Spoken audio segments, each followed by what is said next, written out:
had to make a brief pit stop and refill my seed and also adjust the depth of my gauge wheels on this thing. We're now into some no-till ground over here.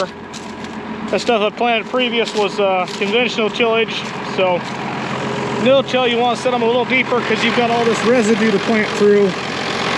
So you want to have about a ½ inch deeper set for your depth. That way you can try to cut through some of that residue and get your seed down in there's good seed soil contact. So I'm gonna get fired back up here and get some soil knocked out too. So in case you're wondering why we no-till, there's several reasons for us personally. Every farmer has that decision to make on their own. It depends on their cropping system, their soil type, the different kinds of, whether you have livestock or not. But for us, one of the primary reasons for tillage is for manure incorporation. We have tried in the past to no-till into manure, and it has been a train wreck. We had slug problems, and soil doesn't tend to dry very well under a mat of manure. It makes kind of like seals the soil off, especially liquid manure. So we try to incorporate that. A second reason for tillage might be if you had some ruts from the previous year and you need to smooth those out, so you have no choice but to tear that soil up and try and level things back out again so they're in suitable condition for equipment to travel. Another reason might be perhaps soil moisture. Sometimes tilling the soil can help dry it out, get some air in the soil. And then another reason might be residue management. That kind of goes along with manure. For us, establishing a hay seeding, we typically like to bury the residue to get a good hay seeding.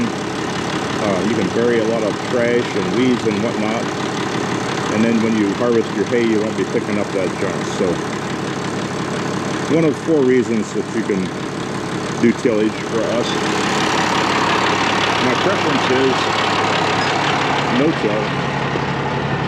I must say, this is probably, next to no-tilling wheat on soybean stubble, this is probably my favorite planting. That's our monitor. Let me go, whoops. One more step. I digress. I forgot to shut off the auger. Gotta shut off the fill auger in order to use the markers. There we go. Where were we? Oh, I love no-tilling corn and these cover crops. The ground is so soft and smooth. It's almost hard to stay awake, actually.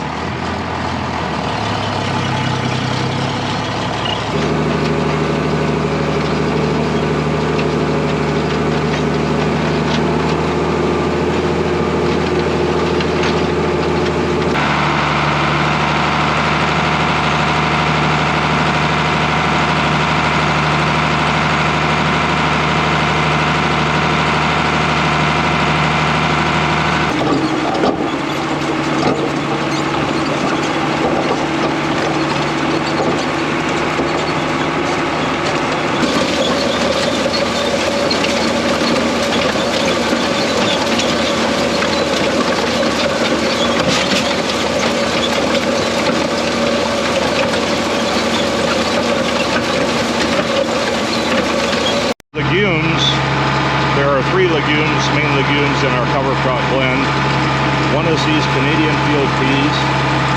They're blooming with little purple blooms right now. The second will be crimson clover, Dixie crimson clover. I don't see any really bright enough that I can show you, but they usually have a little red bloom that looks like a little red Q-tip. They're really beautiful. And when you have a cool, wet spring, they usually do really well. See the vegetative form, but I don't see any blooms on these over here. And the third legume we use is curly vetch. And that's kind of a viney type material with very fine leaves. And all 3 of these plants supply nitrogen. They're nitrogen fixators. They take nitrogen out of the air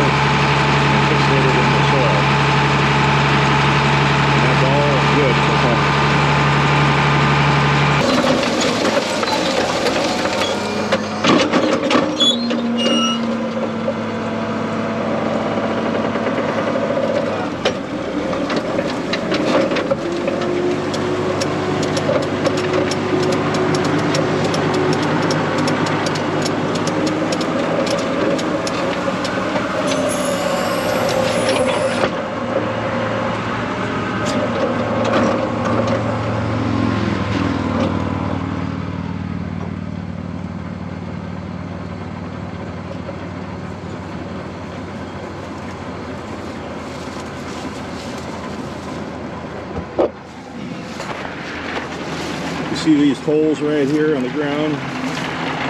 These holes are evidence that radishes were present. And what those radishes do, they burrow down in the soil and they fluff it up and they make a natural waterway for water to get down in the soil, which helps with water infiltration.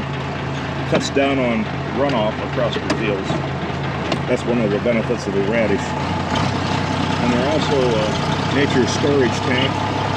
They take up nutrients and store them for the coming year so they're not washed away. And that way when they break down in the summer, the bacteria makes those available to the plant so the plant can feed off that.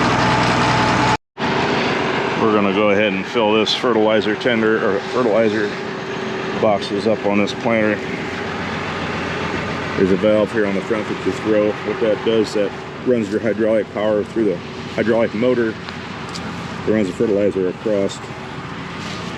Talk about this thing a little bit. This is a 1960 Tyler fertilizer tender. It used to be on a truck back when my father-in-law grew potatoes. Has 2 compartments. We repainted it here a number of years ago. It was always cream colored, and we just had some leftover paint when we painted the grain cart, so we went to Kubota orange. Anyway, it's a pretty simple thing. We power with PTO. 2 3-ton compartments.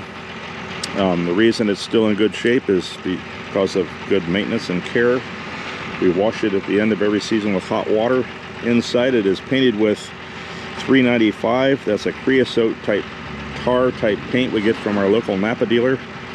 Very corrosion resistant, and I think that's probably part of the success of it. And also when we're done, we run a mixture of sawdust and used motor oil through it to coat the augers and everything. Some of the components are stainless, but a lot of it is steel, so it has to have really good care to keep it working. So still working. I don't know, when we make a transition to a different planter, we might end up getting out of dry fertilizer and going to liquid, and we'll see. We'll cross that bridge when we come to it.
Show a little bit on the back of this planter here. Those are star closing wheels I was talking about, those Thompson wheels.